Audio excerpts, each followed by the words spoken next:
So we'll be getting started here in just a minute, but what I would like for you to do is to go ahead and log on to your Quizlet account.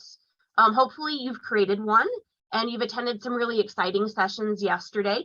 So today what we're going to do is we're going to make sure you have some classes built, and we'll also be adding some study sets as well, while I talk about my experience as a high school ELA teacher and just how amazing Quizlet has been to help me in terms of my instruction. It's definitely one of those top tools that I've been using. I've been using Quizlet for about the last 10 or 11 years in my instruction. I've been teaching for almost 20 years now. And Quizlet is one of those tools that's really stood the test of time. I've had a few other tools in sort of my teacher toolbox that have come and gone, but this is one of those tools that I continue to go back to time and time again. Yeah, okay, so someone said, is there a way to follow me on Quizlet? You can look for my username. It's Jess, short for Jessica, and then Pilgreen, and then it'll pull up almost all of my study sets. I'd say about 90% of my study sets are public, and then there's about 10% of them that I actually use to help me create tests. So those are set up for private just so students can't access them. But if you'd like access to any of my study sets, please feel free to search for me on Quizlet, just where you would search for study sets. You can search for usernames as well. And you'll just search for Jess Pilgreen to find any of those study sets. I teach 9th grade ELA as well as 9th grade honors ELA, and I teach 3 different senior level electives. I have British literature, I have a multicultural novels class, and then I also teach creative writing. So if any of those sound like you would be interested in seeing what sort of sets I have, please feel free to check me out and find me on Quizlet. All right. So first, I'm going to talk about one of my favorite things about Quizlet is just the ability to get organized with classes. I'm not naturally like a super organized person. I'm very much like a type B personality, but Quizlet helps me stay organized and stay focused.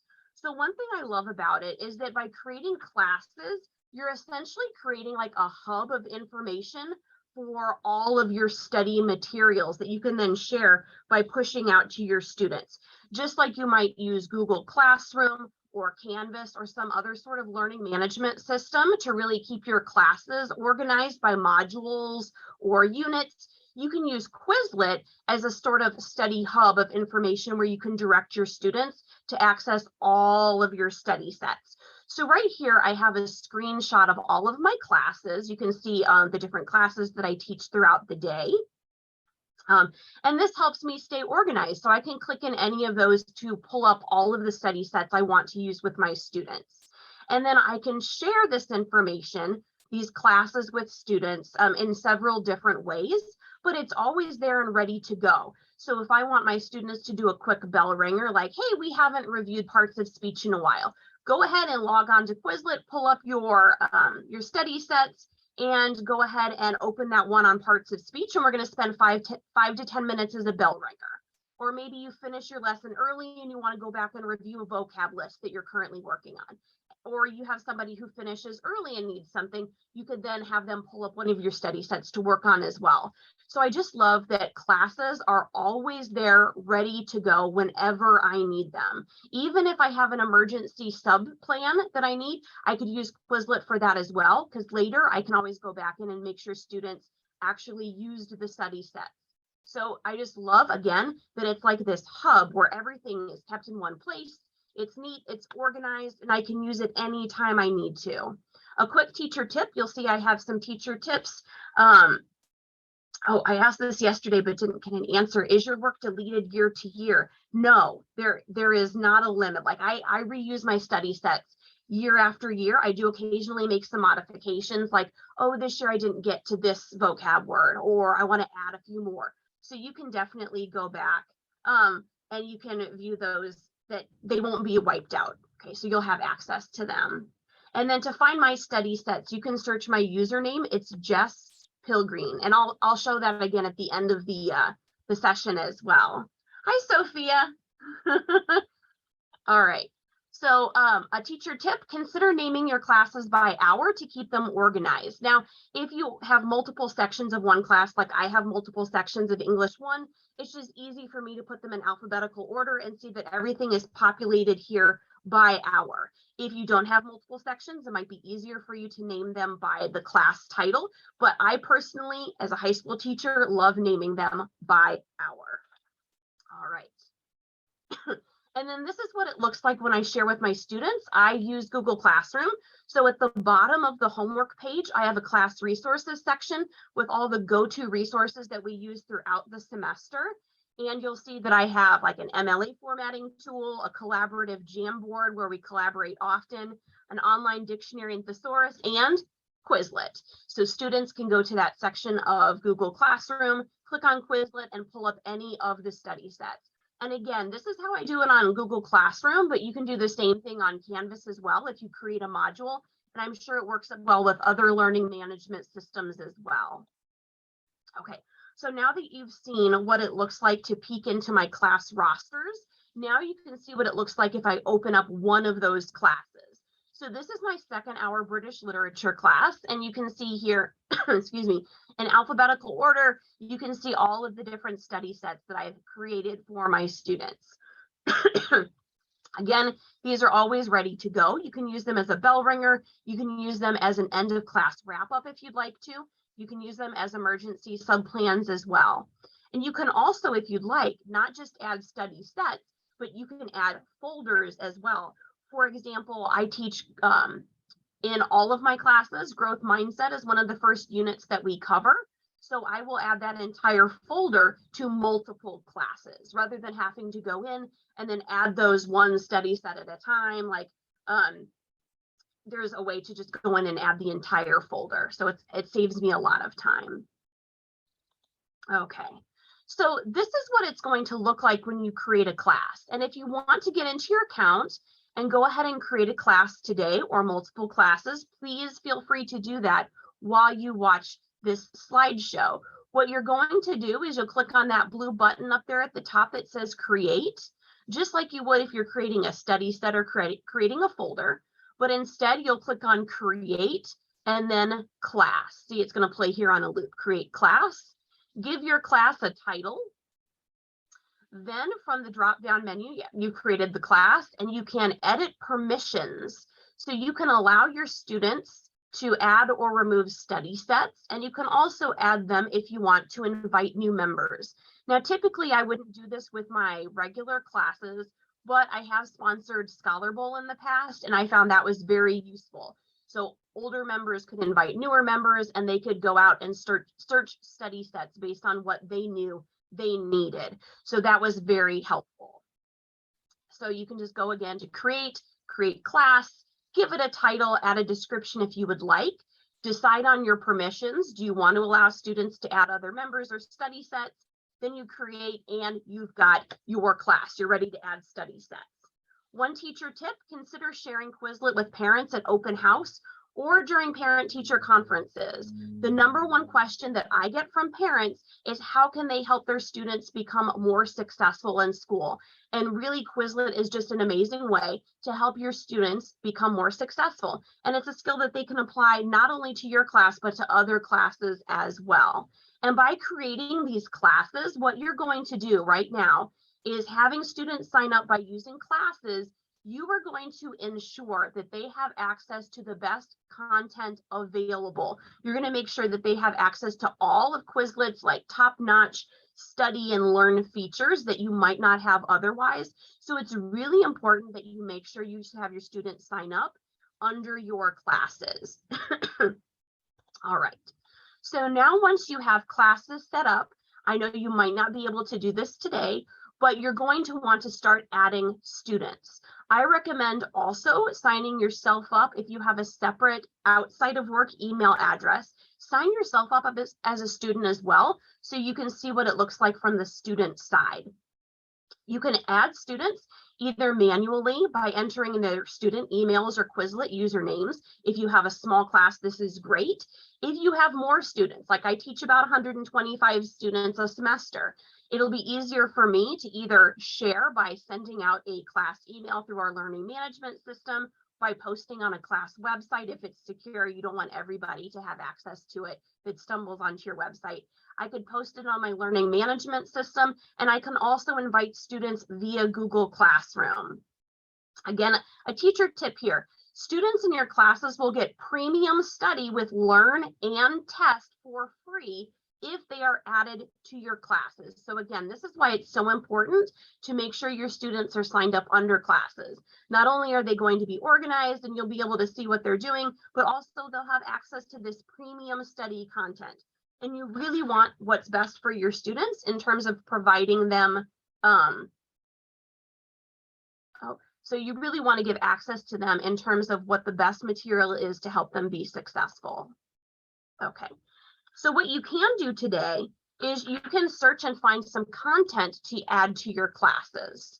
So what you're going to do once you've created a class, there will be an option to either add your own original study sets if you've already created study sets, or you can browse study sets that are already out there. You do not have to reinvent the wheel. You do not have to create material from scratch.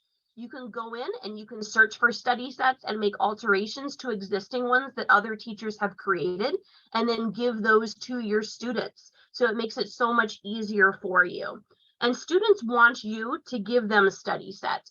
Quizlet goes out and they ask people all the time. They ask users, they ask students, they poll them. And students really feel the most comfortable when they're using study sets that were given to them by their teachers. So it's going to feel more trustworthy to them if you're able to provide those materials. And you'll see here, as I'm adding in study sets, you can see in the background that they're automatically populating my class, so I know exactly what my students will have access to.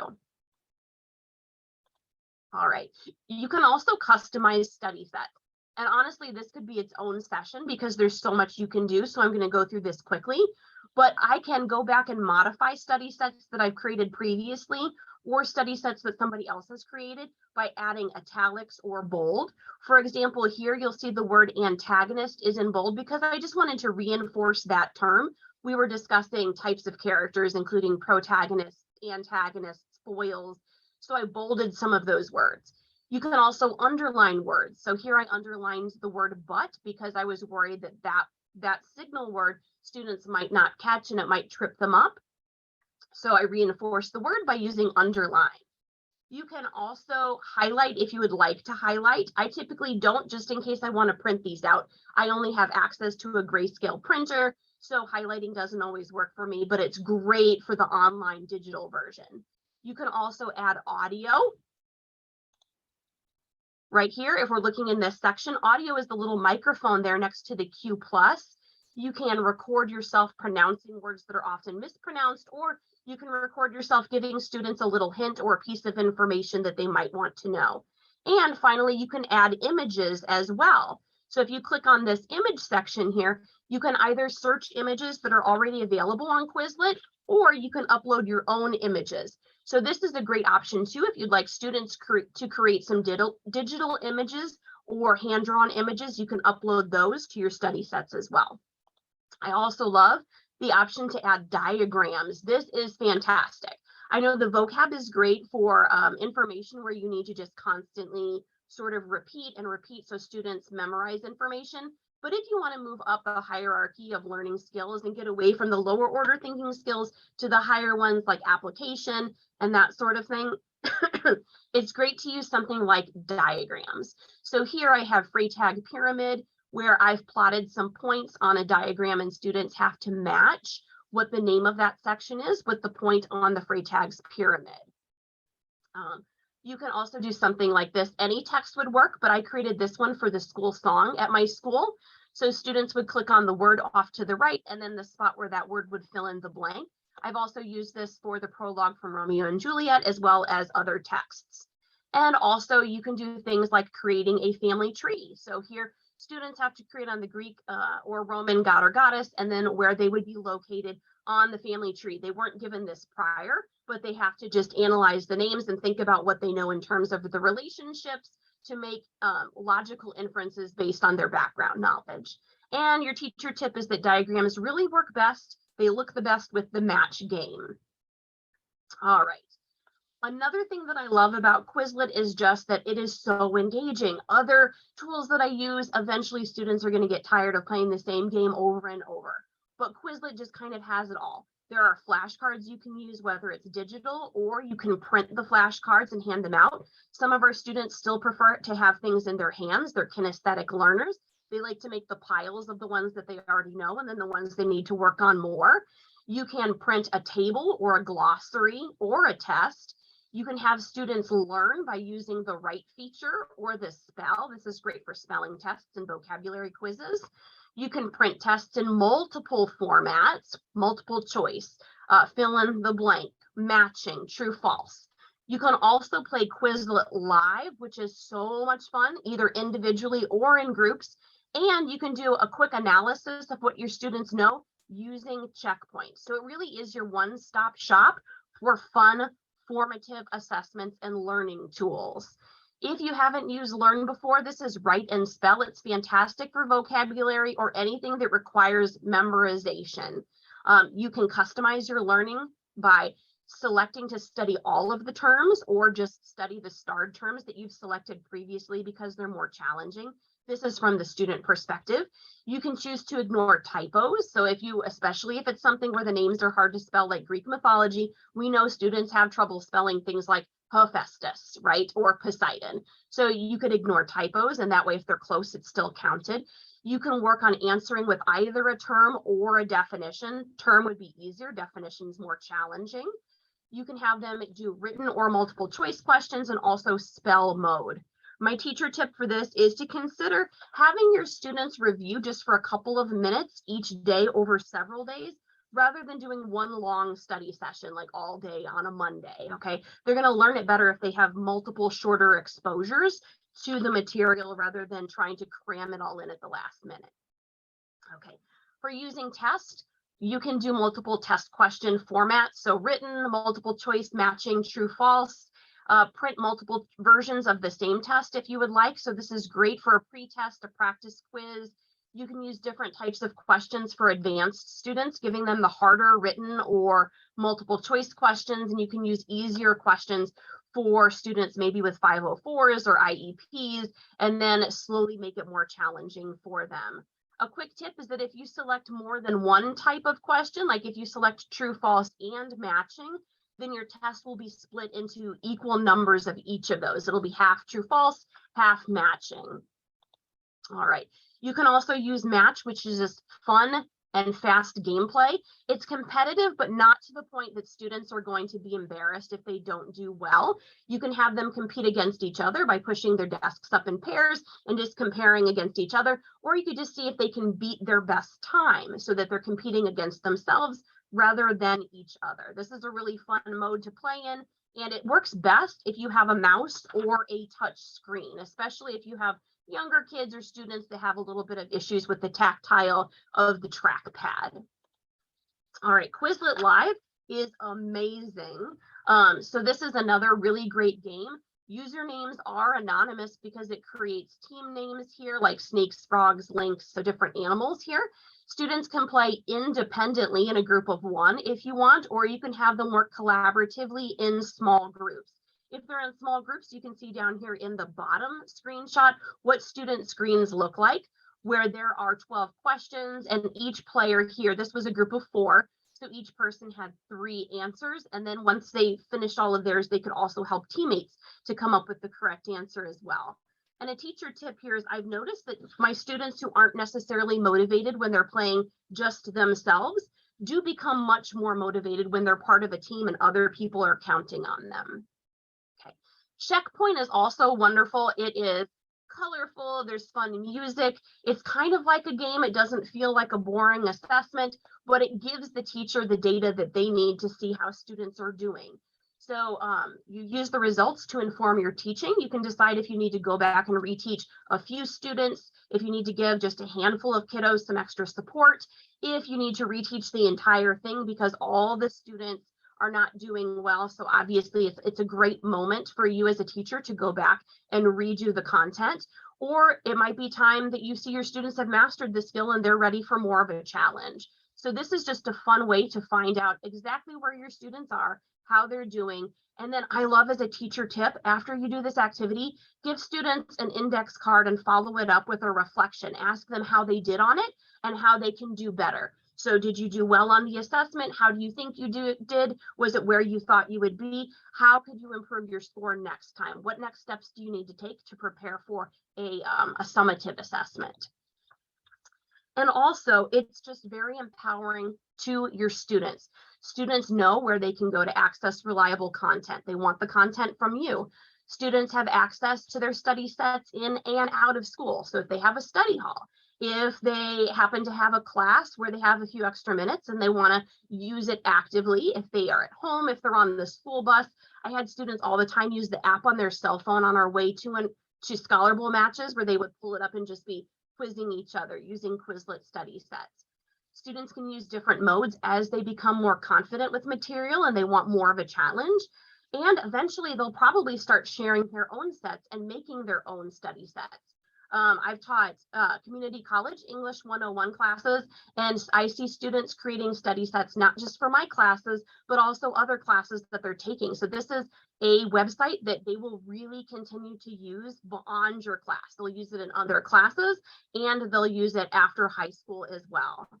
So one quick teacher tip here that I have is that if you continuously add new study sets to your classes, at the end, you will have a cumulative semester review. If you teach a class where you have a big unit test at the end and you want to help students prepare for their exams or their finals, what you can do is, if you're building those Quizlet study sets and just adding them to those classes, they will have access to them continuously. So they can always go back to those and they can review. Okay. Also, just a quick note that you will have access to the teacher's guide on Quizlet. So you'll be able to download it if you go to quizlet.com/teachers, and it is just a phenomenal resource for you to have access to. It's really great, and it gives you lots of quick teacher tips, pieces of information about how to best use Quizlet. All right, so I do have some time for Q&A. Let's see. Trying to find some questions that were common questions. Tim, I do have two emails. I have my personal email. That was what I used when I initially created my Quizlet account. And then I also have my work email, which I have set up as a student account, so I can toggle back and forth. And then I can see the student view as well as my own view. How are responses graded? Okay, so if you want to see how responses are graded, I'm doing a session later today on classes. And then I talk a little bit more about that. If you have Quizlet Plus, there is a feature where you can go in and you can check and see the students' responses. But another thing you can do is you can just have students, if you don't have the Quizlet Plus feature, you can have students upload a screenshot of their scores as well, so that you can check it that way. When you search for a set, can you filter to search sets with diagrams? For example, if you want a set on Beowulf with a character diagram, how do you find those? That is a good question. I believe you can. I think I've searched for one before, and if not, it's pretty easy to scroll through, because you'll just scroll and look for the ones that have a picture off to the side. It'll show you which ones have a diagram. Can I organize my study sets in folders and see that? Yes. You can definitely put your study sets in folders. I have a growth mindset folder that I use for my students. And then when I open the folder, I can see the study sets that I have populated in that folder. And then I can upload the entire folder to my classes. How do you deliver checkpoint to students? It's like a live game. Yeah, so it's kind of like Quizlet. I hesitate to say it's like Quizlet Live, because it's something that they're going to be doing independently, but it is kind of gamified as well. So it's not going to be like a boring, a boring type of assessment, but it's something that they'll do in real time. So it is a timed activity as well. And then at the end, it'll show me which questions were commonly missed and how students did on that particular checkpoint. But yeah, I do it. Give yourself, I know the checkpoint only lasts a couple of minutes, but also make sure to give yourself a couple of minutes for students to log in. I feel like that takes almost as much time as playing the actual checkpoint game.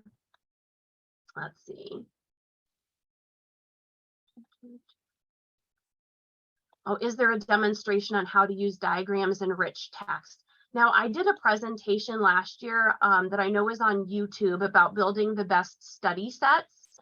I'm not sure if we have something this year that's exactly the same, but I know that that's something you can search on Quizlet's YouTube channel. There is, from last year's unconference, there was a session about how to build the best study sets, and I did that one. So I know, yeah. Yeah, most of the study sessions, or sorry, most of the unconference sessions, I saw that getting asked quite a bit. Will you have access to these presentations? And most of them are going to be posted on Quizlet's YouTube channel.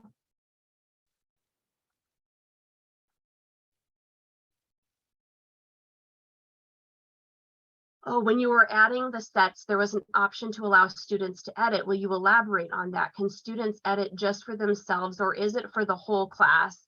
I don't typically use that just because I'm worried about students editing something and then not being able to go back and change it. So I've only used that with my Scholar Bowl study sets, and I think that they edit for everybody.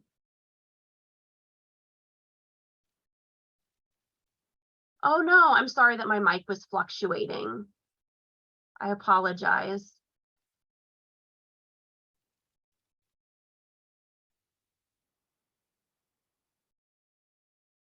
I'm not sure how to add a nonprofit if it's not on the school list.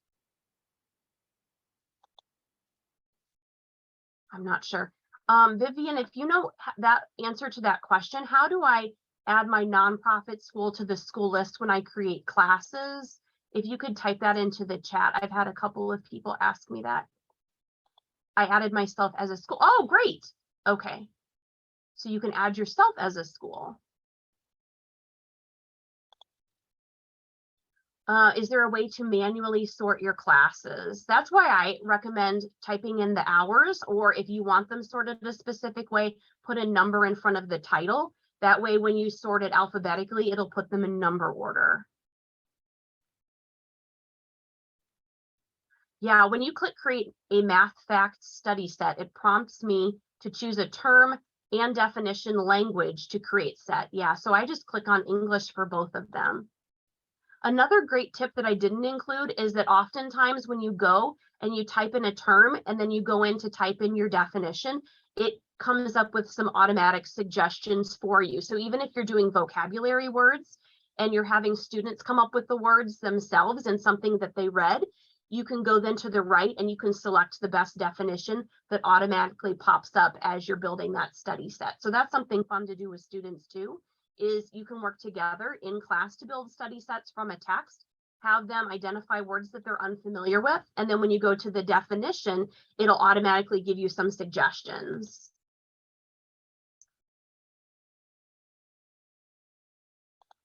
Great. Yeah, so thank you to everybody who attended this session. I think we only have about 1 minute left, so it was really great sharing some information with you. If you need to contact me, the best way is through email. My email address is listed here. It's pilgreenj@wesleyan.org. And if you want to search for my study sets are at Jess, short for Jessica, Pilgreen, my last name here. And if you search that, it'll pull up all of my study sets available on Quizlet. So I thank you for coming to this session, and maybe I'll see some of you later today at my session on building the best classes.